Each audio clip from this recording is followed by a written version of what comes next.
బాగుండేదేగా స్వామి, చెడిపోయేది కాదుగా, ప్రాబ్లం అయ్యేదేం కాదు. తెలిసిందా? ఇప్పుడు ప్రతి వాళ్ళకి గొడవలు లేని ఇల్లు ఎక్కడా లేదు. ప్రతి ఇంట్లో గొడవలు ఉంటాయి. తెలిసిందా? సికాకులు అవుతాయి. తెలిసిందా? అసంటి వాళ్ళకి మనం మంచి చేసేదేగా కావాల్సింది. దానివల్ల ఎవరికైనా మనం మంచి చేస్తాం, చెడు చేయం. కానీ జనాలు కొంతమంది నమ్మరు. మనం మంచి చేస్తున్నా కూడా ఈ జాతకాలలో ఏముంది చాలా మంది తెలిసిందా? జనాలు అట్లే అనుకుంటారు. ఈ జాతకంలో ఏముంది, తాయితులు అంతరాలు కడితే ఈ దగ్గుతాయా, వీళ్ళు డబ్బు వెళ్ళిపోతారు, అంతేగాని ఏమి తగ్గవు అని అంటారు. అది ఎప్పటికి అట్లా అనొద్దు. 5 ఏళ్ళు ఒక రకం లేదు. డబ్బులు బాగా తీసుకుంటారు కదా, డబ్బులకు ఆశించేది లేదు. వాళ్ళ ప్రాబ్లాన్ని బట్టి ఒక్కోళ్ళకి చిన్న ప్రాబ్లం ఉంటది, కొంతమంది పెద్ద ప్రాబ్లం. ఆ ప్రాబ్లాన్ని బట్టి చెబుతాం, కానీ ఎవరిని ఇబ్బంది పెట్టం. మనం ఇబ్బంది పెట్టి మనం డబ్బులు తీసుకునేది ఏమి ఉండదు. ఇంకొకటి ప్రెగ్నెన్సీ, అది కూడా కోల్పోయామని చెప్పి, పిల్లలు పుడతలేరని చెప్పి అలాంటి అట్లా కొంతమంది వస్తారు. పెండ్లి అయిన వాళ్ళు, పెండ్లి అయ్యి 5 ఏళ్ళు 6 ఏళ్ళు అయినా వాళ్ళకి పిల్లలు పుట్టరు. పిల్లలు పుట్టుకోకుండా డాక్టర్ల దగ్గరికి వెళ్తారు, ఎక్కడెక్కడో చూపిస్తారు, మందులు వాడతారు, వాడినే పిల్లలు పుట్టరు.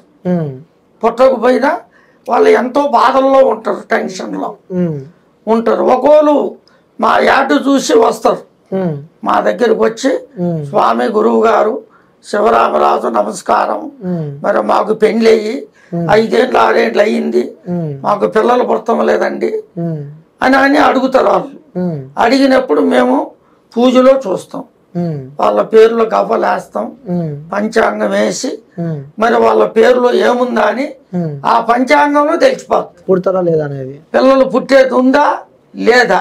ఒకవేళ లేదంటే చెప్పేస్తాం.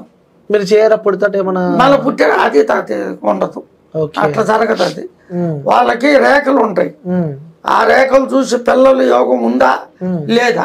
గురించి మీరు ఆ చేతులు అంటున్నారు, చిన్న ఉన్నప్పుడు మేము స్కూల్ ఉండే టైంలో కూడా చాలా మంది జాతకం చెప్తా అని చెప్పి, అప్పుడు స్కూల్ టైమ్స్ ఉంటాయి కదా, సో ఇక్కడ చూసి ఇక్కడ ఏదో గీతలు ఉంటాయి అంటే నిజమే నమ్మొచ్చా? ఇక్కడ గీతలు రియల్, గీతలు రియల్ అంటే ఇప్పుడు ఆడవాళ్ళకే కానీ మగవాళ్ళకే కానీ వయసు 18 వస్తే ఆ గీతలు ఆగిపోతాయి, గీతలు పెరగవు. ఇక చిన్న వయసులో గీతలు మారుతుంటాయి, అప్పుడు చెప్పలేము. ఆ మారే టైంలో గీతలు చూసి గ్యారెంటీకి చెప్పలేము. నేను 18 వయసు వచ్చిందనుకో గీతలు మారవు, ఆగిపోతాయి. ఇక ఆ గీతలను బట్టి వాళ్ళకి సంతాన యోగం, వాళ్ళకి మ్యారేజ్ పెండ్లి యోగం, వాళ్ళకి లక్ష్మీ యోగం, వాళ్ళ కుటుంబంలో వాళ్ళకి పనులు. కొంతమంది చదివి ఎన్నెన్నో బాధలు పడుతుంటారు, పెద్ద చదువులు చదువుతారు, చదివి జాబులు రావు, వాళ్ళకి ఎంతో ఇబ్బంది పడుతుంటారు. ఆ ఇబ్బంది పడ్డ వాళ్ళు కూడా మా దగ్గరికి వస్తారు. వచ్చి స్వామి మరి ఇంత చదువుకున్నండి, మరి ఎక్కడికి పోయినా ఏ జాబు రావట్లే, చాలా ఇబ్బంది పడుతున్నా స్వామి అని మమ్మల్ని సంప్రదిస్తారు. సంప్రదిస్తే మేము వాళ్ళ రేఖలు చూస్తాం, రేఖలు చూసి ఈయనకి జాబు యోగం ఉందా లేదా, ఉంటే ఎప్పుడు అవుతుంది. అవన్నీ చేతిలో తెలిసిపోతుంది, ఎన్ని రోజులకి అవుతుంది, ఎన్ని నెలలకు అవుతుంది అని మొత్తం చెప్పేస్తాం. చెబితే అదే ప్రకారంగా వాళ్ళకి ఏదన్నా ప్రాబ్లాలు ఉంటాయి కదా, ఏది చేసినా కలిసి రాకుండా. జనాలు అంటారు చూడు, నరఘోష అంటారు. ఆ నరఘోష ఉంటే ఇంట్లో డబ్బు నిలవదు. ఎంత సంపాదించినా ఎన్ని బాధలు పడ్డా డబ్బు నిలవకోకుండా ఎంతో బాధలు పడతారు. తెలిసిందా? డబ్బు దేని వల్ల నిలవలేదంటే చాలా మందికి తెలియదు, అది ఒక కారణం ఉంది. జనాలకి కొంతమందికి తెలియదు. తెలిసిందా? ఆ సాధ్యమేగా, సంపాదిస్తున్నాం ఖర్చు పెడుతున్నాం అనుకుంటారు. కానీ 10 సంపాదించినప్పుడు ఒక 5 రూపాయలైనా నిలవాలి ఇంట్లో. నిలిస్తే అదొక కుటుంబం. తెచ్చినట్టుగా పోతుంటే ఎంతలా వ్యక్తికైనా మనసులో బాధ ఉంటుంది, యాతన. ఎంత డబ్బు సంపాదిస్తున్నా ఆ భగవంతుడు నా చేతిలో నిలవట్లేదే, నేను ఏం అన్యాయం చేసినా నేను ఏ పాపం చేసినా అనుకుంటారు జనాలు, కొంతమంది అనుకుంటారు కానీ వాళ్ళు ఆలోచన చేయరు. ఎట్లంటే కారణం ఏమిటో తెలియదుగా. తెలిసింది. అసంటప్పుడు మా దగ్గరికి రావాలి, వచ్చి శివరామరాజుని సంప్రదిస్తే మేము వాళ్ళ రేఖలు చూసి మరి ఇది డబ్బు నిలవలేదంటే దీనికి కొన్ని కారణాలు ఉన్నాయి.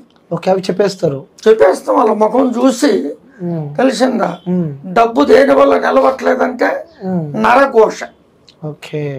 నరఘోష అంటే తెలిసిందా 10 కన్నులలో ఒకటి ఇసుక కన్ను ఉంటుంది. ఇసుక కన్ను అంటే మనుషులంతా బాగానే ఉంటారు, కన్నులో ఉంటుంది పవర్. తెలిసిందా? ఒకవేళ అన్నం తింటారు, ఆ తినేప్పుడు 10 మంది చూడండి ఆ తిన్నన్నం వాంతి వచ్చేస్తారు. అది దేని వల్ల వస్తుంది అని జనాలకు తెలియదుగా, అనుకుంటారు. అదే దిష్టి.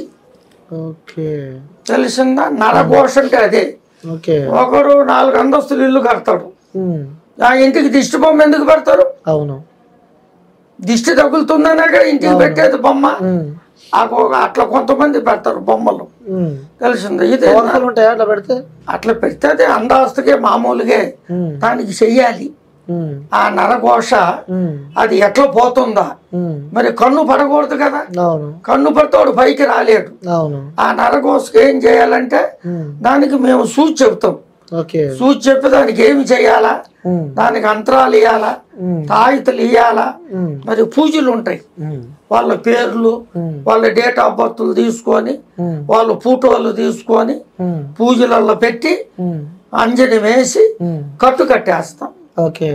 అట్లా కొన్ని నరఘోషలకి కొన్ని నిమ్మకాయలని కొన్ని పూజలు చేసి తెలిసిందా ఇంటికి కడతారు.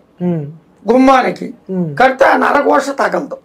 గుమ్మానికి గుమ్మడికాయ కడతారు కదా, గుమ్మడికాయ కడతారు కొంతమంది. దిష్టి గుమ్మడికాయ, అది దిష్టి ఎక్కువైనప్పుడు నువ్వు ఎన్ని గుమ్మడికాయలు కట్టు, ఎన్ని నిమ్మకాయలు కట్టు, అవి ఆగవు, కుళ్ళిపోతాయి. కుళ్ళిపోతే మంచిదా కదా? కుళ్ళిపోతే ఇంకా ప్రాబ్లం ఎక్కువ ఉండేట్టుగా. అలానే ఉంటే మంచిగా ఉంటే, అట్లే ఉంటే దిష్టి లేనట్టుగా. తెలిసిందా? కట్టిన గుమ్మడికాయ ఎన్ని రోజులు ఉంటాయి, ఎన్ని సంవత్సరాలు ఉంటాయి ఆ గుమ్మడికాయ? ఆ దిష్టి లేకోకుండా ఉంటే ఒక 4 ఏళ్ళు 5 ఏళ్ళు 6 ఏళ్ళు ఉంటాయి. 6 ఏళ్ళు కన్ను తగలకోతే. ఇక కన్ను తగిలిందనుకో ఇసుక కన్ను, అది ఆగదేక కుళ్ళిపోతుంది, దాని మీద పడిపోతే కన్ను పడిపోయి ఇక నీళ్లు కారుతుంటాయి. కుళ్ళిపోయి నీళ్లు కారి చెడిపోతుంది అన్నమాట. అలా అయినప్పుడు మళ్ళీ ఇంకో గుమ్మడికాయ తీసుకొచ్చి కట్టి అట్లనే కంటిన్యూ చేస్తే మంచిదేనా? మళ్ళా ఇంకో గుమ్మడికాయ తెచ్చి కడతారు. అది కట్టినా పెద్దవాళ్ళు చెప్తారు చూడు, కాళ్ళలో ముళ్ళు పెట్టుకొని మనం ఎంత దూరం నడిచినా నొప్పే. అవును, తెలిసిందా? ఆ దిష్టి పోతే ఎన్ని గుమ్మడికాయలు కట్టినా బాగుంటాయి. అలాంటివి మీ దగ్గరకు వస్తే క్యూర్ అయితే ఎంతో మందికి అట్లా చేస్తుంటాం. వాళ్ళకి ఇంటికి కట్టు కట్టేస్తాం. కొంతమంది అపార్ట్మెంట్లు కానీ, కొంతమంది సైట్లు రియల్ ఎస్టేట్ చేస్తుంటారు కదా జనాలు, అట్లా పెద్ద పెద్దవి కూడా బేరం పోవు, వాళ్ళు అమ్మాలని పెట్టుకుంటారు, అమ్ముడు పోవాయి. వాళ్ళు ఎన్నో బాధలు పడతారు. కానీ ఆ భూములకి వాళ్ళు అమ్మిన వాళ్ళు కొన్ని చేసి పెట్టుకుంటారు. ఆ భూములలో మరి కట్టు కట్టేస్తారు. కట్టు అమ్ముడు పోకుండా కేరళ గురువులతోటి అవి అమ్ముడు పోకోకుండా ఫస్ట్